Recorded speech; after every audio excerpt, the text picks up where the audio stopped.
Ok, así que el próximo tema grande que vamos a cubrir es lo que es cristología, pero antes de eso tenemos que terminar lo que estábamos hablando del pecado, ¿verdad? Que es uno de los temas menos favoritos y menos interesantes de la Biblia, pero hoy estaba estudiando esto, que lo que vamos a estudiar hoy, y cuando uno estudia eso, como que hace el otro tema más importante, ahora como que quiero volver para atrás a repasar esas otras cosas. Pero hoy vamos a hablar de lo que se llama el pecado original.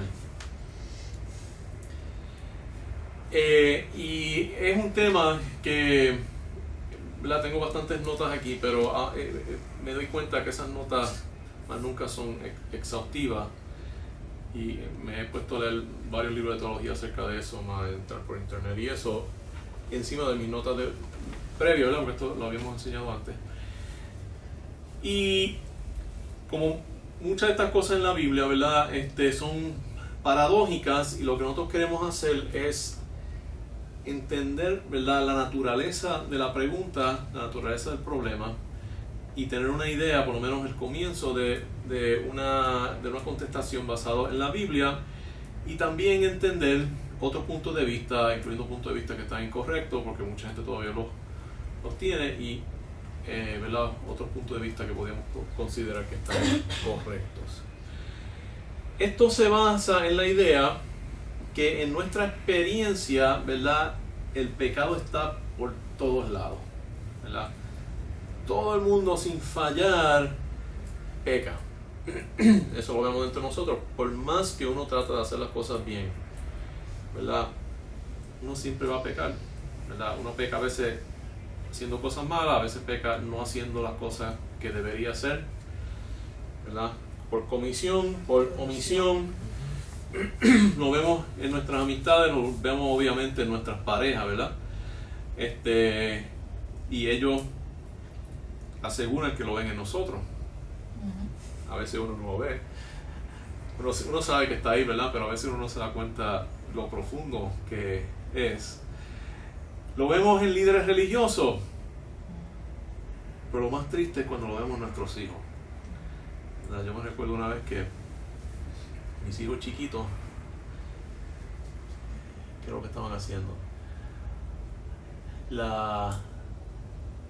Mi hijo estaba ayudando a una de mis otras hijas, creo que era la más grande, la del medio, el hijo era el mayor, y estaba, yo creo que aguantando a la chiquita o a la del medio, una de las dos, para que la otra le metiera patadas.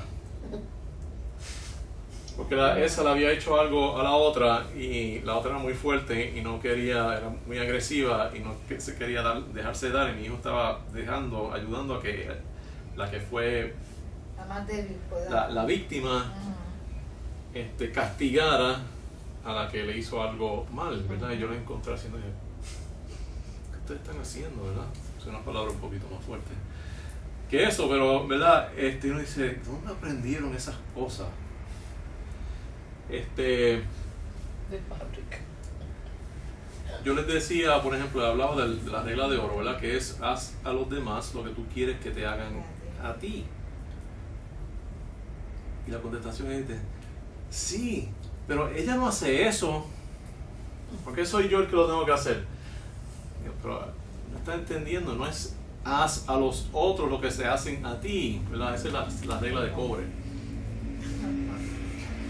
Las 4 reglas, ¿verdad? Está la regla de oro, es haz a los demás lo que tú quieres que te hagan a ti. La regla de plata es: no hagas a los demás lo que no quieres que te hagan a ti. Esa es la versión hindú de esa. Está la de cobre, que es: haz a los demás lo que te hacen a ti. y la de hierro es: haz antes que te hagan. El que da primero da 2 veces. Exacto, eso mismo, esa es la regla de hierro. Pues, ¿de dónde viene, verdad, esta tendencia a pecado, verdad? Si no es por el gran esfuerzo que ponemos en nuestros hijos para frenar ese pecado, ¿verdad? Lo llevamos a la iglesia, lo tratamos de darle atención, de castigarlo cuando necesitan, hacerlo de una forma balanceada. Si no fuera por ese gran esfuerzo, ¿verdad?, en una sola generación caerían en drogas, inmoralidad, en crimen, ¿verdad? Vemos que la violencia azota, la corrupción está rampante, Vemos que la cultura del mundo, ¿verdad? Cada día está peor y peor, promueven cosas más perversas, ¿verdad? Mira la televisión, por ejemplo, a mí me gusta mucho el programa de Star Trek. El programa de Star Trek de hoy en día no es nada comparado con lo que era hace 20 años. Siempre tienen que meter su agenda, ¿verdad? Que lo hace que básicamente, si no fuera que me gusta tanto, pero a veces, te digo, voy a dejar de ver esos programas. Trato de filtrar esas cosas, ¿verdad? Pero uno mira que cada vez se hace más y más difícil, ¿verdad? Son cosas interesantes. Miren la música de hoy en día comparado con hace 20 años. Solamente dos cosas impiden el colapso total de la civilización. Son los verdaderos creyentes organizados en la iglesia y el castigo de Dios que cae sobre ese pecado rampante, ¿verdad? Sin duda, no hay duda que nacemos con una tendencia natural hacia la maldad. No hay que enseñarle a los niños a pecar, ¿verdad? Y esto es algo que no podemos negar, es una realidad, ¿verdad? La pregunta y la cosa es que la gente dice, las contestaciones que dan es, pero eso no es justo. Es que nadie, ¿verdad? La pregunta no es si esto es justo, es si es real, ¿verdad? ¿Qué otra explicación tú tienes para estas verdades? ¿Ves? ¿De dónde sale esta tendencia? ¿Por qué es tan universal la maldad? La Biblia enseña claramente que esta tendencia es el resultado ¿de qué? La caída del hombre. Caída de Adán. Y otra vez, puede ser que creamos que eso no es justo, ¿verdad? ¿Por qué? Porque algo que hizo Adán, mi antepasado, yo tengo que pagar por él. Bueno, esa es la pregunta, ¿verdad? Pero no podemos negar que desde que él hizo eso, estamos pasando por todas estas cosas. ¿Verdad? La pregunta es, ¿cuál es la relación de ese pecado a nuestra naturaleza corrupta? ¿Y por qué es que un pecado ajeno tuvo tal efecto sobre nosotros? ¿Verdad? Son las dos preguntas, ¿verdad?, que tenemos que contestar en vista de la evidencia que vemos, ¿verdad?, de lo que hay allá afuera, ¿verdad?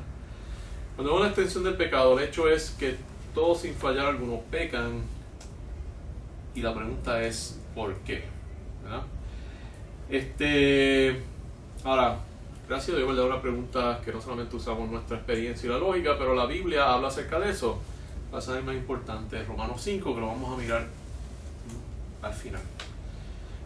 Pero primero vamos a ver algunas contestaciones que han habido, porque lo interesante de ver la historia de las doctrinas es que estamos viendo la parte también experimental en cierto sentido, ¿verdad? Porque gente sacan ideas y historias, entonces uno va a decir, bueno, ¿qué fue lo que pasó? ¿Cuáles fueron lo que dijeron otras personas? ¿Cómo fue el impacto de esas ideas en la sociedad? ¿Verdad? Y eso es parte de esta cuestión experimental. Así que no tenemos que inventar todas estas cosas nosotros, podemos ver lo que dijeron gente del pasado y tratar de, ¿verdad?, encima de esa información llegar a un punto o tener más precisión en nuestro entendimiento de esa doctrina. Primero, ¿verdad?, vamos a hablar acerca de un monje que se llamaba Pelagio. Era un monje que era posiblemente era británico, era un asceta, era contemporáneo de Agustino, se mudó a Cartago en el año 409, él estaba en Roma. El mundo del 409 era un mundo que quizás se parece al mundo que quizás vamos a tener en 20 o 30, 40 años, que era básicamente el colapso de la civilización avanzada que tenía esa gente.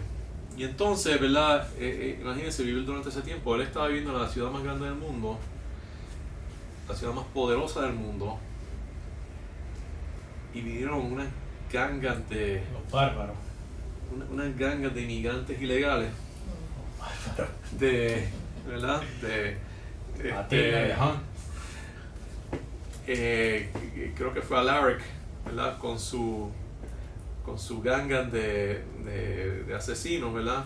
Y vinieron, invadieron la ciudad, ¿verdad? Y mucha gente se fueron escabullando. Entonces él cruzó el océano a África, ¿verdad? A Cartago, que también era una ciudad bien grande en ese tiempo. Todavía no habían venido la gente que invadió esa área y completamente cambió lo que era eso, que eran los árabes, ¿verdad? Pero Cuando fue a Cartago, ¿quién también estaba en Cartago? Estaba Agustino. Y Agustino tenía un punto de vista que era radicalmente opuesto a Pelagio, así que eso, como los dos ahora estaban en la misma ciudad, ¿verdad? Yendo a las mismas iglesias, pues empezó a haber una discusión y un debate acerca de esto que se desarrolló en la misma ciudad.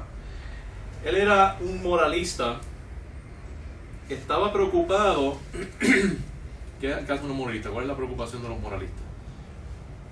De las morales, ¿verdad? Estaba preocupado del estado moral bajo de los cristianos. Y quizás por eso era que se estaba cayendo la civilización y estaban entrando todos estos bárbaros. Él quería animar a que los cristianos fueran personas de buena conducta y de buena moral. Así que su doctrina se reflejaba ese propósito práctico de que la gente fuera moral. Entonces, lo que decía, que una de las excusas que usa la gente para no ser mejor que ellos es porque dicen, pero como yo tengo una naturaleza pecaminosa, yo no puedo ser mejor, así que ¿para qué tratar? ¿Para qué intentar? ¿Verdad? Así que en contraste, él enseñaba que el ser humano era capaz de grandes cosas solamente si se proponía. Él decía que el pecado no era resultado de inhabilidad o de una naturaleza pecaminosa, sino de una falta de ganas, una desgana, falta de deseo. Y él decía que Dios no iba a requerir cosas de nosotros de las cuales no éramos capaces. Así que ese es el contexto. Algunas de estas cosas las vamos a ver en más detalle, porque esto impacta también la doctrina de la salvación y las vamos a ver cuando discutamos eso. Su creencia acerca del pecado original era que básicamente no existía tal cosa como pecado original. Él negaba que existiera pecado original. Él básicamente creía que todos los niños nacen en un estado similar al de Adán antes de la caída. Él decía, tomamos lo que se llama el punto de vista creacionista del alma, quiere decir que cada persona Dios la creaba un ser completamente independiente, nuevo, ¿verdad? Como si nosotros casi todos fuéramos ángeles nuevos, ¿verdad? Empezamos todo de nuevo. Pero entonces, ¿por qué pecamos? Porque no es que le damos una naturaleza pecaminosa, le damos un ambiente contaminado.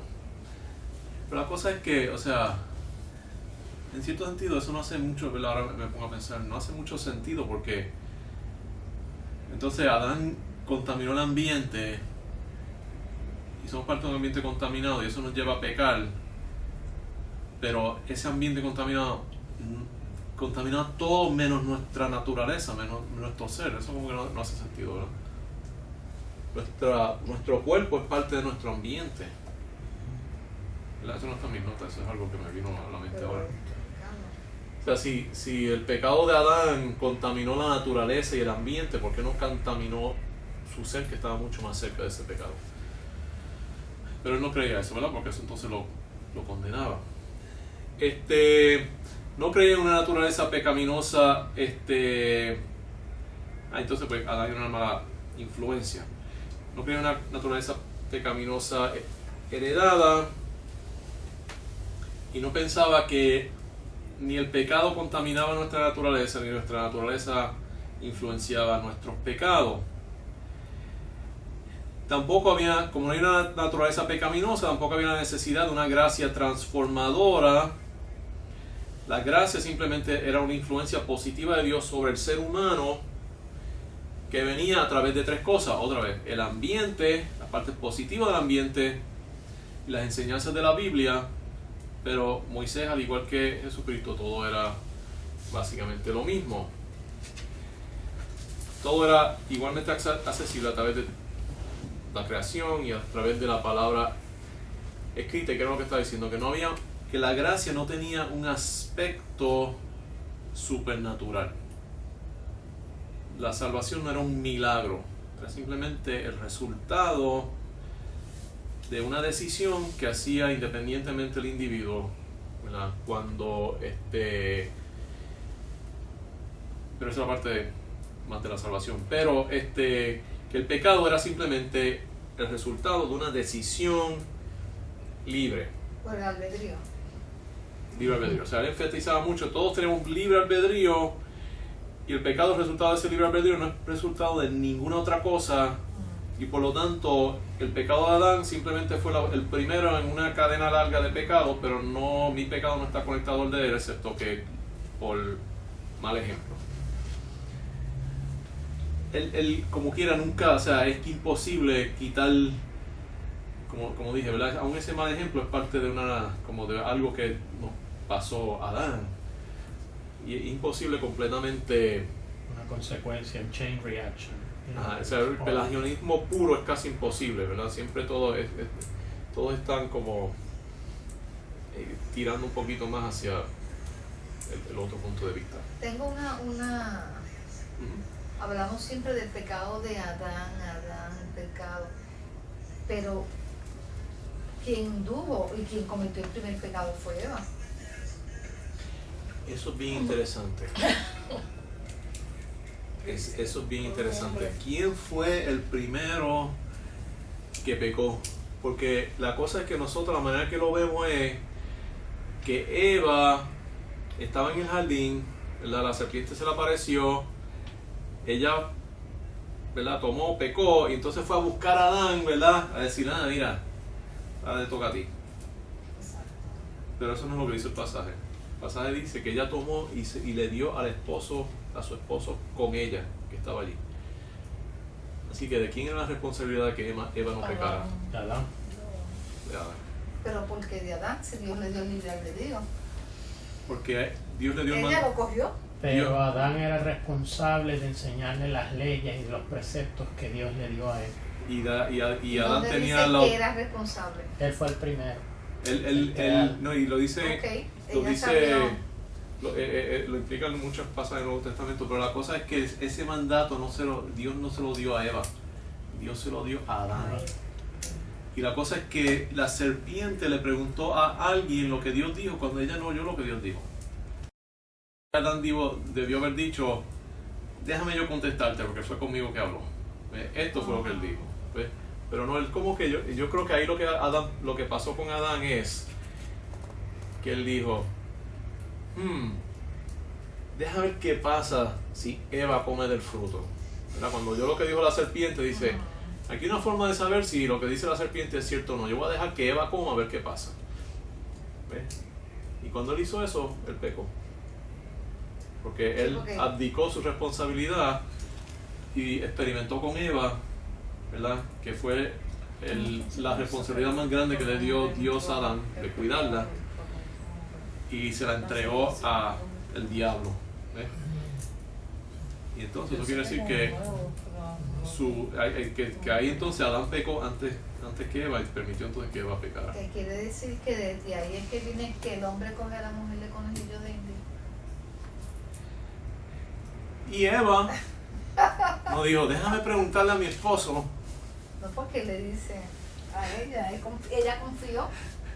Sí. Pero ella fue la que trajo el asunto. Cuando entra el pecado, entonces esa relación que se supone que hubiera entre hombre y mujer, que tiene sus papeles, ¿verdad? Sus papeles, y cada cual está diseñado para especializarse, porque esa es es interesante que los judíos dicen, ningún judío arregla su propio carro. No es que los judíos no arreglen carro, pero cuando los judíos arreglan carro, es el carro de otra persona. Porque ellos creen en la especialización y tienen una teología completa sobre la especialización y cómo eso hace que dependamos los unos de los otros y hace que uno ame a su prójimo como a sí mismo. Así mismo, Adán está especializado en ciertas cosas, el varón está especializado en ciertas cosas, la mujer en otras cosas, y para que estén completos tienen que estar juntos, cada cual tiene sus propios papeles. Eso nos obliga y nos mueve y nos motiva a amar y a aprender lo que es el amor, esas diferencias. Pero cuando entró el pecado, una de las cosas que empieza a pasar es que todas esas relaciones, ¿verdad?, se empiezan a romper. Pero cuando viene el Espíritu Santo, ¿verdad?, porque en Adán todo eso se rompió. Pero cuando viene Cristo y viene el Espíritu Santo, entonces todas esas relaciones dañadas, ¿verdad?, esos matrimonios, esos hijos rebeldes, empiezan a sanarse, ¿verdad?, y todas esas cosas empiezan a venir. Buena pregunta. Yo siempre me preguntaba eso mismo. Obviamente lo que estoy diciendo es un poquito especulativo, pero si uno mira eso, es interesante. Dice que le dio a su esposo con ella, como que implica que estaba presente. Estaba presente. Y dice también que un hombre entró el pecado, y por un hombre también la salvación. Exacto, quiere decir que él tuvo que haber pecado antes que Eva. Así que esto se siguió desarrollando, y entonces estaba este Celestino que era amigo de Pelagio. Entonces la cosa es que el pelagianismo, ¿verdad?, es un punto de vista bien desarrollado. Por ejemplo, la iglesia mormona tiene este punto de vista de la salvación. Las iglesias liberales tienen este punto de vista de la salvación. Pero es posible que Pelagio, lo que él creía, no era tan extremo como que entonces muchos de sus seguidores empezaran a creer. Pero hubo un punto donde habían 6 puntos que creían acerca de esto, que lo elaboró uno que se llamaba Celestino, que era que aun si Adán no hubiera ese pecado, hubiera que si... Eso es incorrecto. Aun si Adán no hubiese pecado, no hubiera muerto. Pero no es eso. Aun si Adán no hubiera pecado, hubiera muerto. O sea que él era mortal por naturaleza y no tiene nada que ver con el pecado. Número 2, Adán solamente le hizo daño a sí mismo, no a la raza humana. 3, los niños nacen en el mismo estado que tenía Adán antes de la caída. 4, la entera raza humana ni muere a causa del pecado de Adán, ni muere a causa del pecado de Adán, ni vuelve a vivir a través de la resurrección de Jesucristo. Esas dos doctrinas están relacionadas. 5, la ley de Moisés es tan buena guía para ir al cielo como el Evangelio, porque otra vez básicamente es casi una salvación por obra. Y esta gente también llegó al punto donde ellos pensaban que aún fuera de Jesucristo habían habido otros seres que eran sin pecado, ¿verdad? Y eso se ve un poquito reflejado, yo creo, que en la doctrina que tienen los católicos de los santos, que han hecho más buenas obras que malas. Esto obviamente va en contra de la enseñanza de Pablo, quien describía que éramos esclavos y que habla de una guerra constante aún en la mente de él, en su mente y en su cuerpo. Les voy a leer algunos de estos pasajes. No vamos a terminar todo esto hoy, pero vamos a empezarlo. Romanos 6:17 dice: pero gracias a Dios que aunque erais esclavos del pecado, habías obedecido de corazón a aquella forma de la doctrina en la cual fuisteis entregados, ¿verdad? Aquí habla del pecado como algo que nos esclaviza, ¿verdad? Así que sí, nuestra naturaleza impacta nuestras acciones, ¿verdad? Nosotros no somos completamente libres. Habíamos hablado de eso, ¿verdad? El problema con el libre albedrío, ¿verdad? O free will, es que ¿qué quiere decir libre? ¿Cómo uno define libre? No hay una buena definición. Porque si libre es hacer lo que me da la gana, entonces estoy esclavo de mis ganas. Si libre es hacer lo que está correcto, entonces soy esclavo de lo que está correcto. Si a veces hago uno y a veces hago otro, depende de mi carácter, entonces soy esclavo de mi carácter. Y si básicamente lo que yo hago es completamente al azar, entonces no soy yo. Es a la suerte. Es simplemente la suerte, ¿verdad? Y mis acciones no se distinguen a las de ninguna otra persona. Así que no hay una manera de definir lo que es libre, por lo tanto no puede haber libre albedrío porque no hay tal cosa como libre, ¿verdad? Y es una de las cosas interesantes de eso. Romanos 7:14 dice: porque sabemos que la ley es espiritual, mas yo soy carnal, vendido al pecado. Otra vez, un esclavo vendido al pecado. Romanos 7:23: pero veo otra ley en mis miembros que se revela contra la ley de mi mente y que me lleva cautivo a la ley del pecado que está en mis miembros. Esto es Pablo hablando de él mismo. Entonces, el final de esto fue que hubo un concilio en Cartago influenciado por Agustino que afirmó los siguientes artículos condenando el pelagianismo como una herejía. Entonces básicamente hicieron 6 otros puntos, eran 9 puntos que iban en contra de los 6 puntos que él tenía, que básicamente eran los opuestos.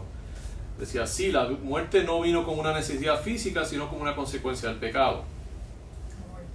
Ahora, aquí entonces uno empieza a ver, ¿verdad? Y porque estamos viendo lo que dicen históricamente, uno empieza a ver como la doctrina de la iglesia ha sido un proceso de refinar y de sacar cosas que están incorrectas, y a veces con lo correcto meten cosas que están incorrectas. Dicen, los niños recién nacidos tienen pecado original y por lo tanto tienen que ser bautizados. Esa es una de las cosas que dijo Agustino. Tienen que ser bautizados a causa del pecado original. La gracia que justifica no solo es suficiente para el perdón de pecados pasados, sino que nos asiste en evitar pecados futuros. Eso en sí es un punto bien importante. La justificación que tenemos dentro de nosotros no es solamente algo legal que cancela nuestra deuda, también nos da el don del Espíritu Santo, cuyo propósito es hacer esa transformación, energizar esa transformación que nos ayuda a evitar pecar. Esa es la gran diferencia entre cristianos, el santo del Nuevo Testamento y los santos del Antiguo Testamento. Ellos no tenían ese poder. Proceso de santificación. No tenemos un poder, ¿verdad? Es como si ellos tuvieran básicamente fuerza de los animales y nosotros tenemos electricidad.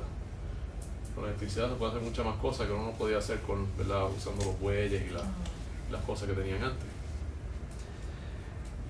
Número 4. La gracia de Jesucristo no solo revela los mandatos de Dios, sino que nos da poder para desearlos y ejecutarlos. Otra vez, básicamente lo mismo que el número 3. 5. Sin la gracia de Dios no es solo más difícil hacer buenas obras, sino imposible para nosotros poder hacer buenas obras. Necesitamos la gracia de Dios, porque si no, todo lo que nosotros hacemos está completamente contaminado. El confesar que somos pecadores no es un ejercicio de humildad, ¿verdad? Porque entonces Pelagio decía, bueno, porque entonces confesamos nuestros pecados. Es bueno para nosotros porque nos ayuda a ser más humildes y eso. No, ellos dijeron, no es un ejercicio de humildad, sino que se deriva de aceptar algo que es real, que somos pecadores, y al confesarlo estamos aceptando la realidad.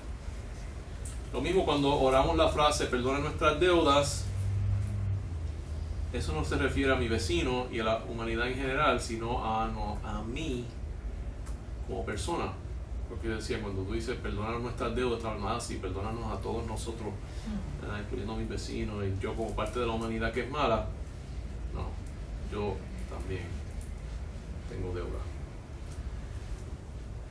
Los santos, y otra vez, eso no es un ejercicio de humildad, sino una realización de la verdad. Y había en algunos, aparecen otras cosas más acerca del bautismo, pero esas son las cosas más esenciales. Entonces, para resumir, sé que les he contado mucho esto, pueden verlo en las notas después. ¿Qué era lo que enseñaba Pelagio? Así que vamos a ver si ustedes se recuerdan. ¿Qué era lo que enseñaba Pelagio? Que había que ser moralista, a ver, creía en que ¿Qué él decía acerca del pecado? Una decisión, eso se arregla con una decisión. Y una decisión, ¿verdad? Puramente el acto de la voluntad no tiene que ver con nuestra naturaleza, una de ellas. ¿Qué decía acerca de la naturaleza? Nuestra naturaleza no está corrupta porque el pecado no es algo que reside en nuestra naturaleza, es puramente en nuestras acciones. Y quiere decir que ni nuestro pecado afecta a mi naturaleza, ni el pecado de Adán. No existía el pecado original, según él. Cada decisión la enfrentamos con una voluntad libre, y si pecamos es porque la hacemos voluntariamente y ya sabiendo. Eso quiere decir que cada momento volvemos otra vez al estado original que estaba Adán, y tenemos otra vez la opción de hacer el bien y hacer el mal. Pero eso no es lo que enseña la Biblia. Nosotros estamos esclavizados a nuestra naturaleza, que sí nace corrupta por lo que hizo Adán, pero se sigue corrompiendo con resultado de nuestras acciones. Criticaba que si pecábamos como resultado de una naturaleza corrupta, entonces nuestras acciones no se pueden considerar pecaminosas porque no eran decisiones libres. No le parecía justo que fuéramos hechos culpables de acciones que no podemos controlar. La tercera cosa. Decía que lo que heredamos de Adán es solamente un mal ejemplo. Entonces él decía, pero fíjate, entonces es interesante, él decía que los niños no tenían que bautizarse, pero no creían en el pecado original. sí creía que Jesucristo era el Salvador, porque como habíamos cometido pecados, pues esos eran crímenes y tenían que ser pagados. Pero enfatizaba solamente una salvación por fe y una salvación interpretada de una forma legal. Ahora, los que lo siguieron modificaron eso y empezaron a predicar una salvación por obras. Pero él decía que el creer en Jesucristo nos salva, pero no nos transforma.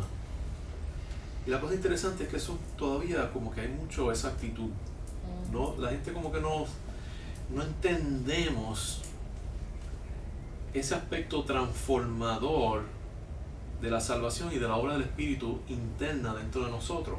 Porque no hemos aceptado que somos nuevas criaturas cuando, ¿sabes? No sabemos qué se dice, pero qué es ser nueva criatura. Exacto. Me recuerdo, estaba viendo unas clases con unos presbiterianos que eran gente bien bíblica, bien buena, era un grupo presbiteriano en los Estados Unidos que era... Pero ellos enfatizaban mucho la cuestión legal de la salvación y yo decía, pero como que aquí falta algo. Falta algo y es esa transformación, ese aspecto que no es solamente un aspecto legal, que ahora vamos a ir al cielo, una transacción, sino que ahora viene el Espíritu Santo y nos transforma y nos cambia y somos una nueva criatura. Esa criatura va creciendo, pelea con la vieja criatura que ahora se va envejeciendo, así que tenemos, la idea es que tengamos una nueva criatura forzuda de 30 años, fuerte, bien musculosa, y que el hombre viejo sea un viejito, ¿verdad? Que todavía está maquinando, que todavía está en la mafia, pero ya es un viejito de 70 años, 80 años, ¿verdad?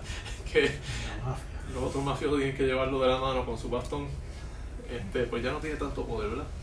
Así debe ser nuestra vida. Entonces él decía, como no necesitamos una transformación interna, la gracia externa está encontrado en la misma forma en la ley que en la gracia que se encuentra en Cristo. Lo mismo la ley de Moisés que el Evangelio. La gran debilidad del pelagianismo, y con esto terminamos, es que no explica por qué cuando nos enfrentamos a una situación donde tenemos que escoger entre el bien y el mal, siempre escogemos una versión del mal, porque casi siempre es entre el bien y algo está un poquito más mal, y algo está un poquito más mal, y un poquito más mal, y entre todas esas que están mal es que nosotros escogemos, y muchas veces ni tan siquiera entendemos y sabemos cuál es el bien en esa situación. Porque muchas veces, aún lo que nosotros pensamos que está bien, yo me recuerdo que a veces yo hacía algo y ellos decían, tú estás haciendo eso porque tú eres un orgulloso. Y yo decía, eso a mí me chocaba y yo decía, no, yo lo estoy haciendo porque yo amo a Dios, yo quiero servir a Dios y todo eso. Pero después, ¿verdad?, de pensarlo por mucho tiempo, dije, sí, probablemente es parte porque yo soy un orgulloso. Pero todo el mundo hace las cosas por una mezcla de emociones, ¿verdad? Yo hago esto porque, ¿verdad?, quiero servir a Dios, quiero obedecer lo que Él dice en la palabra, siento una responsabilidad por tratar de usar mis talentos para servir a Dios, pero a mí me gusta hacer esto, ¿verdad? Me siento motivado, me siento bien, quizás un poquito de orgullo, pero esa es la cosa, ¿verdad? Todo lo que nosotros hacemos está contaminado y siempre escogemos entre distintas versiones de el mal. Pero como cristianos, pues esas versiones del mal deben ser menos y menos mal cada vez y más bien, ¿verdad? Porque hay esa transformación que va ocurriendo. Así que la próxima vez vamos a hablar del semipelagianismo, del calvinismo agustiniano en cuanto a el pecado original, y entonces vamos a tratar de empezar con la naturaleza de Cristo, que se llama la cristología, que es bien interesante. Es como la contraparte de la Trinidad, ¿verdad? Ir hablando de todas esas cosas, vamos a hablar eventualmente del nacimiento virginal, que es algo interesante también. ¿Verdad? Y por ahí seguimos. Unas preguntas o comentarios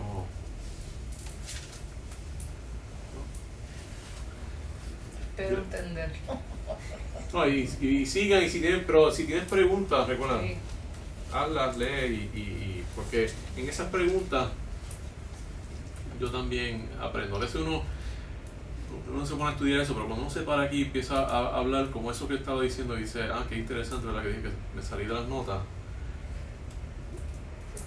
Eso a veces tiene que ver con algo que alguien dijo, alguna manera que uno está viendo las cosas, ¿verdad? Y uno empieza a tener insights. Así que, ¿verdad? Agradezco la participación y las preguntas, y agradezco que vengan, porque así yo tengo esta oportunidad. Como dije, es algo que me gusta y yo aprendo también. Así que hasta la próxima semanita, que Dios le bendiga. Y gracias por los guineos, voy a llevarle algunos a mi esposa.